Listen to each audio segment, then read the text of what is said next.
Whenever you are ready. Is it on? We're good. Okay.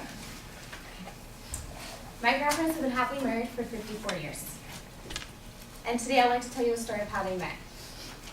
One day in church, my grandpa saw my grandma, and he went up to his parents and he said, "See that girl? That's who I'm going to marry." From there, my grandpa's parents went over to my grandma's parents and said, "How much do you want for your daughter?" I'll be talking about arranged marriages, and if they last longer than falling in love with someone. I've been researching this topic for several weeks. I also have heard my grandparents' story about the topic I'll be discussing. I'm sure all of us were told that one day we will find someone and fall in love and live happily ever after. But today I'll discuss what an arranged marriage is, do they really last, and should people continue to do it? The first thing I'd like you to know is what an arranged marriage is. According to Prakash, he states that arranged marriages serve 6 functions that the Indian community. 1, helps maintain the social satisfaction system in society. 2, gives parents control over family members. 3, enhances the chances to preserve and continue the ancestral lineage. 4, provides an opportunity to strengthen the kinship group.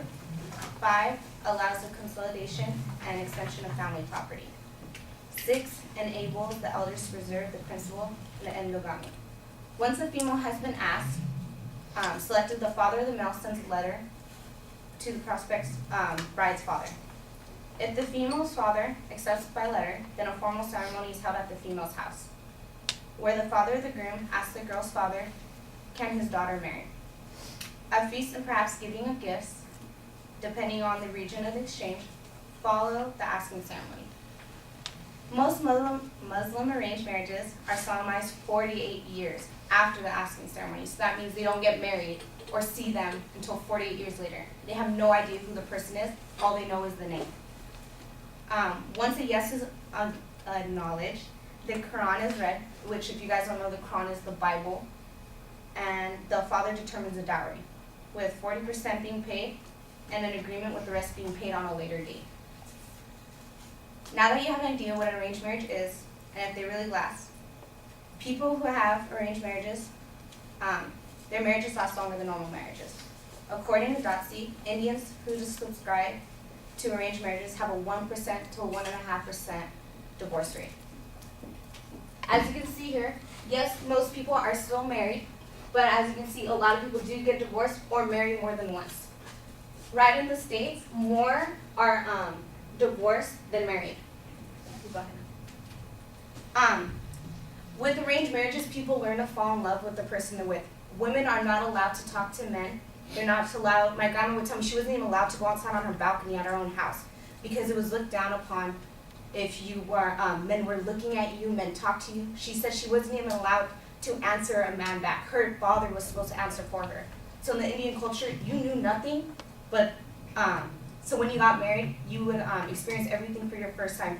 You didn't know anything better because that's the only person you've been with and experienced everything with. I've shown you what an arranged marriage is and how they last longer than normal marriages. Now we'll discuss should India still continue this tradition. Indians should have the right to pick the person they want to marry.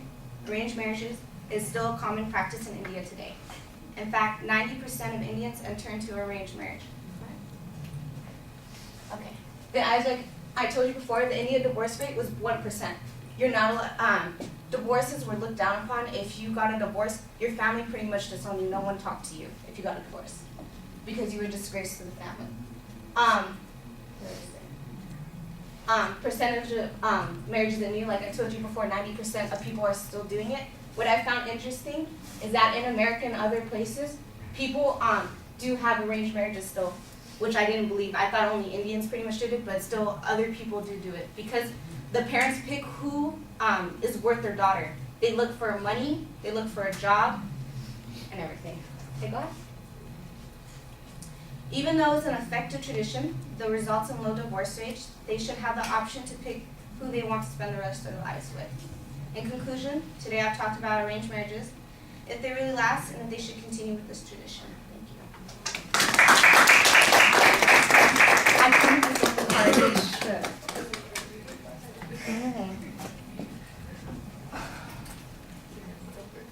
Yeah, but I could have so much fun.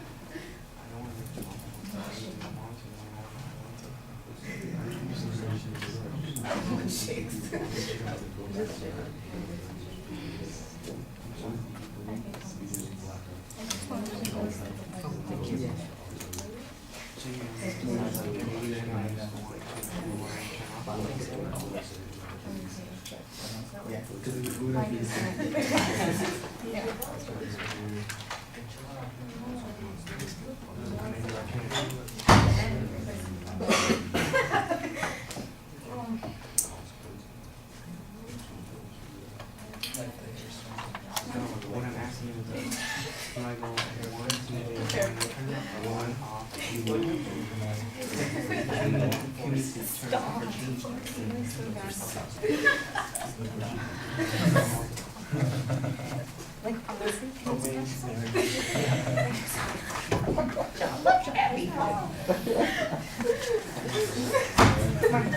So Taylor Ann, why don't you share with us your thoughts about Amber's speech, please? The topic that I got was arranged marriages.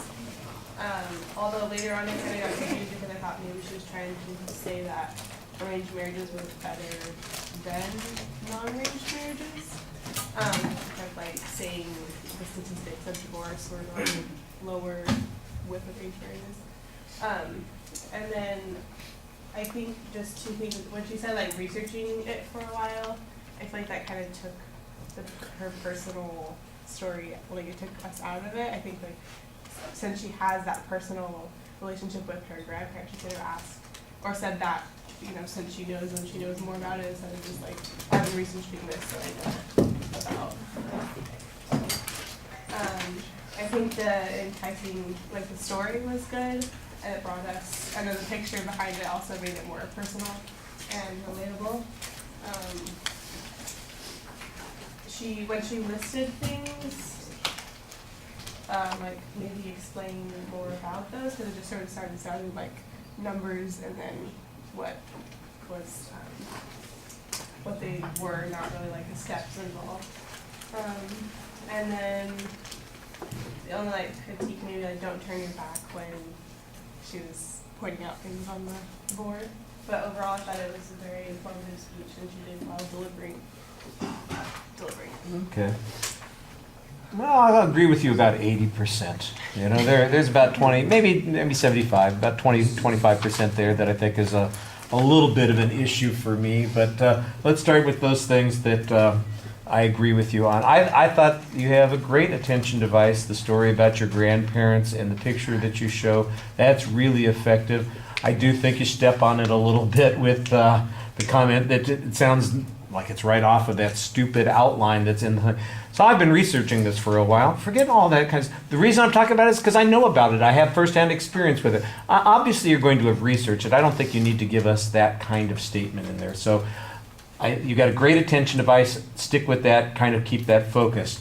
The purpose statement does not sound like a purpose statement that I would have approved of. It sounds like you've identified the topic and you've kind of changed the way you're going to talk about it. It just does not sound, it doesn't flow very clearly, and there's something awkward about it. You did have, on the other hand, a pretty good preview of what the structure was going to be, and I thought that would be easy to follow. You do need to signpost those points a little bit more clearly as you get through there. There was one spot where there was a very clear transition between the points, but I didn't think it was quite that clear between the other 2 points, and that I think is a little bit problematic. I know exactly what Taylor Ann means when she says you give us that list and it's just a list. It doesn't mean anything because you never talk about it, you never explain it. It's just, I've got 7 things here. Here they are, 1 through 7. Thank you very much. Let's move on.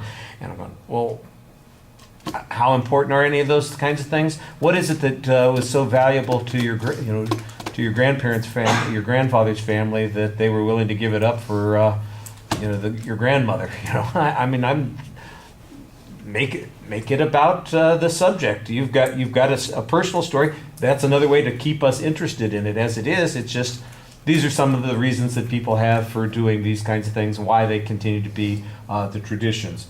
You have a lot of statistics that you present on marriage. Some of them are talking about American marriages. Some of them are talking about marriages around the world. Some of them are talking about marriages in India. I'm not sure if we're just talking about Muslim marriages or all marriages in India. I'm sure that there are many Muslim marriages in India, but that's not most of the marriages that are going on in India. It gets a little complicated. And the visuals should be simplifying that instead of making it complicated. And so I thought that they work against you a little bit instead of helping you as much as they should. Although they're, I thought the first one, you've got that picture of the states and the marriages and all that kind of thing. That was okay. The other chart, though, doesn't mean much. It's just net numbers in a long column.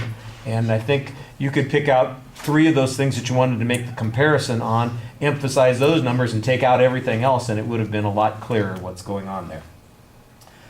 I did think, by the way, since I remember the visual stuff, that lovely picture of your grandparents at their wedding, I could have used it for another 10 or 15 seconds, because it just seemed like it got off the stage really quickly. I don't want to keep it up for too long. Yeah, well, believe me, too long was not the problem here, as we will talk about in just a second, because I'm mostly kind of agreeing with the same sorts of things that Taylor was talking about. There's research in the speech, that's good. I heard a couple of citations. There wasn't a citation, for instance, about that list that you presented, but there were citations about the statistics that you had. I thought that was okay. It was proxy. I saw you. Yeah, well, I had DOTC and proxy. That was that list. Yeah, so then I think you need to make a reference. I'm not saying that that's not where it came from. I'm saying that that's not where it was cited from. In the speech, you need to make it and I have no idea what that is, by the way. What? Proxy. Oh, it's a person.